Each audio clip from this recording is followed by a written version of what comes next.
क्या आपको लगता है कि स्पिरिचुअलिटी और बिजनेस दोनों साथ साथ में चल सकता है? आध्यात्मिक कर्म ये दोनों साथ चलते हैं। कर्म करोगे तो ही भाग्य साथ देगा और उसकी तरफ अग्रसर होगे। आपके लिए अमीर होना और सफल होने में क्या अंतर है फिर? अमीर तो लोग पैतृक से रहते हैं, सफल होने के लिए उसको जमीन से चलना पड़ता है। ज्वेलरी के बिजनेस में इतने साल आपने बिताए, आपके अनुसार असली पूंजी विश्वास है या पैसा? विश्वास ही सबसे बड़ी पूंजी है। जैसे कि अगर कोई बिजनेस में डाउनफॉल आता है तो आप उस चीज को कैसे हैंडल करते हो? भाव में परिवर्तन होता रहता है, उसको बिजनेस को उसी प्रकार जो भाव हो वही चलेगा, उसी में मेंटेन करना पड़ेगा। आज के युवा बिजनेस शुरू करना चाहते हैं, उन्हें सबसे बड़ी गलती कौन सी नहीं करना चाहिए? आज के युवाओं को बिजनेस स्टार्ट करने के लिए Hello everyone and welcome to the very first episode of Mindcast by Ragi, a space where we explore the minds, journey and stories of extraordinary people from the world of business, art, spirituality and wealth. लोग कहते हैं कि पैसा इंसान को बदल देता है, पर आज इस एपिसोड में मैं आपको एक ऐसे व्यक्ति से मिलवाने जा रही हूँ जिन्होंने बहुत कम उम्र में अपना बिजनेस ज्वाइन कर लिया था और आज उन्हें 50+ ईयर्स हो गए हैं, पर उनका विश्वास हमेशा अपनी सिंप्लिसिटी, सेवा, स्पिरिचुअलिटी में ही रहा है। Who always inspired me, जो मेरे रोल मॉडल रहे हैं और जो सबके फर्स्ट हीरो होते हैं, none another than my father. Welcome पापा to the show. कैसा लग रहा है आपको यहाँ पे?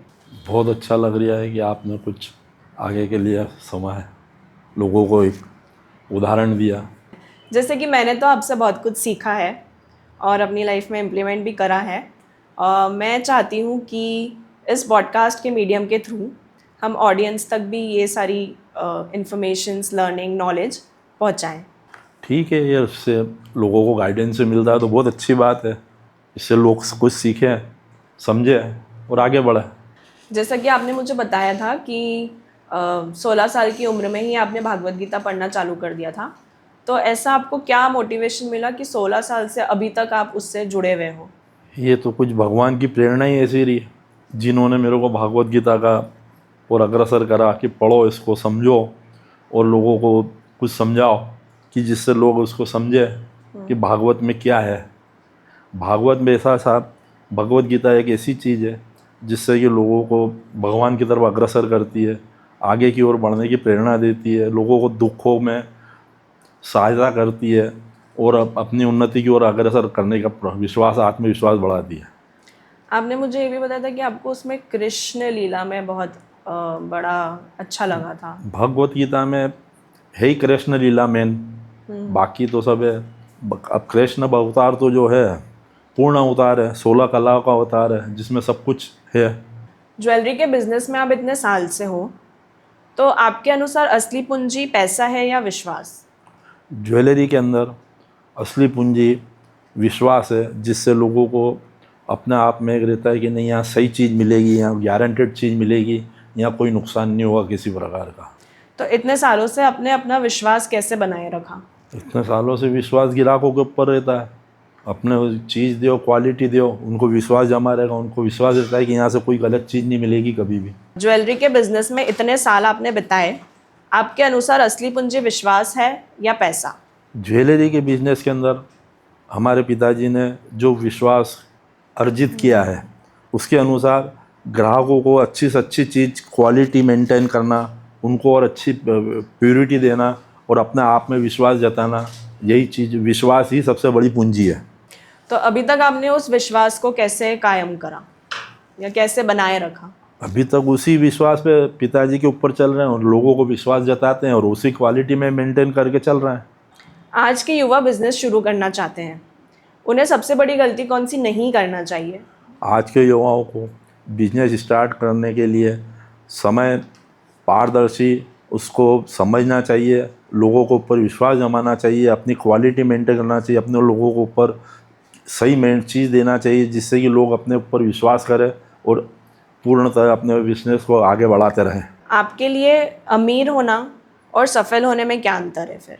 देखो, अमीर तो लोग पैतृक से रहते हैं, सफल होने के लिए उसको ज़मीन से चलना पड़ता है, अपना लक्ष्य प्राप्त करना पड़ता है, अपना उद्देश्य बनाना पड़ता है, उस उद्देश्य की ओर अग्रसर होना चाहिए, उसी की तरफ बढ़ना चाहिए और अपने को सफल होने के की ओर बढ़ना चाहिए, जिससे कि अपना कार्य अधिक से अधिक बढ़े और सफलता की ओर अग्रसर हों। जैसे कि आप बिजनेस क्लास फैमिली से हो और आप इतना सिंप्लिसिटी में क्यों विश्वास रखते हो? सादगी जीवन और सेवा, चैरिटी जो भी आप करते आ रहे हो, जैसे कि मुझे पता है, तो ये आपका हमेशा विश्वास इन चीज़ों में ही क्यों रहा है? ये कुछ भगवान की प्रेरणा है, भगवत गीता की प्रेरणा है कि सादगी जीवन, उच्च विचार रखो आप, किसी प्रकार के किसी के बुरा विचार मत सोचो, किसी के प्रति बुरा मत सोचो, जिससे आपका कुछ होना नहीं है कभी भी ज़िंदगी में। क्या आपको लगता है कि स्पिरिचुअलिटी और बिजनेस दोनों साथ साथ में चल सकता है? कर्म और भाग्य दोनों साथ चलते हैं। कर्म करोगे तो ही भाग्य साथ देगा और उसकी तरफ अग्रसर होगे। कर्म करना जरूरी है, तो ही आप उसको आगे बढ़ोगे और उस तरफ आध्यात्मिक की तरफ रहेगा। इसलिए दोनों चीज़ जीवन में ज़रूरी है, दोनों एक दूसरे के पहलू हैं। जब भी आपके जीवन में कोई कठिनाई या तनाव आया है, तब आपने उसको कैसे हैंडल किया है? जीवन में हर व्यक्ति के को कठिनाई आती है, लोग उसको संयम, सहन शक्ति और कुछ भगवान के स्मरण करके उस कठिनाई को पार करना चाहिए। उसको आगे की समस्या का हल करते हुए उस कठिनाई से आगे बढ़ना चाहिए, निकलना चाहिए, जिससे कि और वो कठिनाई जीवन में निकल जाए। जैसे कि हम जॉइंट फैमिली में रहते थे और आप बिजनेस भी आपने बहुत कम उम्र में ज्वाइन कर लिया था, तो परिवार और बिजनेस के बीच में आपने संतुलन कैसे बनाया?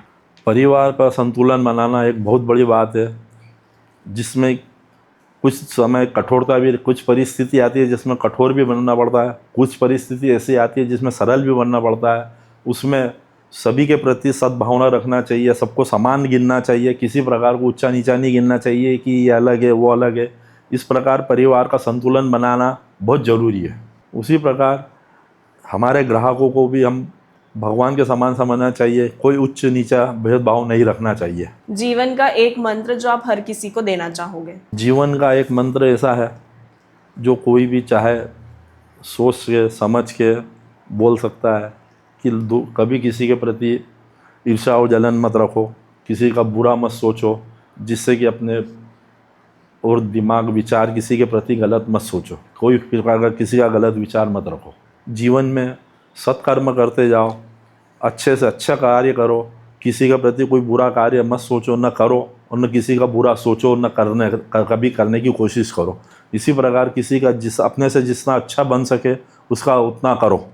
आजकल के युवा जो हैं उनके लिए आप क्या एक मोटिवेशन दोगे? क्योंकि आजकल के जो लोग हैं वो थोड़े जेनजी टाइप के लोग हैं कि जिन्हें सब चीज़ें जल्दी जल्दी चाहिए, बिजनेस भी जल्दी करना है, पैसा भी जल्दी कमाना है, बट मेहनत नहीं करना है। तो इन लोगों के लिए आप क्या ऐसा संदेश देना चाहो? आजकल के युवाओं को अपने बिजनेस, अपनी सफलता के लिए संयम बरतना चाहिए, शांति रखना चाहिए, उस बिजनेस की तरफ बिल्कुल ध्यान से, मन से उसको कर्म के आगे बढ़ाते रहना चाहिए, जिससे कि किसी प्रकार कोई घबराहट ना हो, कोई बेचैनी ना हो, किसी प्रकार उसको अपने हिसाब से ही उसको मेंटेन करना चाहिए। जैसे कि अगर कोई बिजनेस में डाउनफॉल आता है तो आप उस चीज़ को कैसे हैंडल करते हो? जैसे कि अभी सोने के भाव कम ज़्यादा, चांदी के भाव इतने हो गए थे, तो उस चीज़ में, उस टाइम में, समय में आपने अपना बिजनेस कैसे हैंडल किया? समय के अनुसार भाव में परिवर्तन होता रहता है, उसको बिजनेस को उसी प्रकार जो भाव वही चलेगा, उसी में मेंटेन करना पड़ेगा।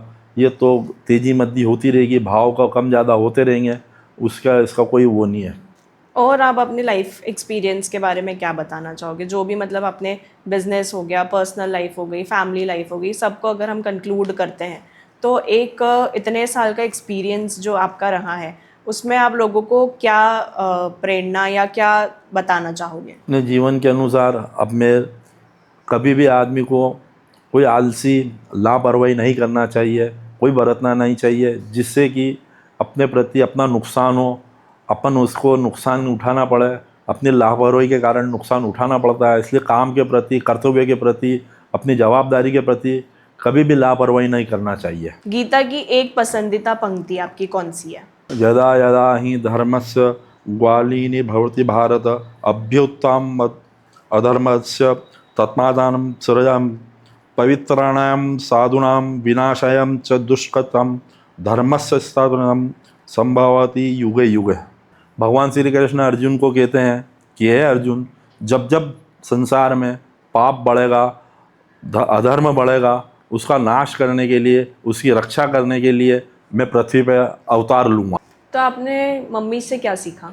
मैंने अपने धर्मपत्नी से सीखा है कि परिवार के प्रति अपना कर्तव्य रखे, सबको मिल के चलाए, खुद से पहले अपनों की फिक्र करना और मुश्किल के समय, कठिन परिस्थितियों के समय हमेशा स्ट्रांग बने रहना।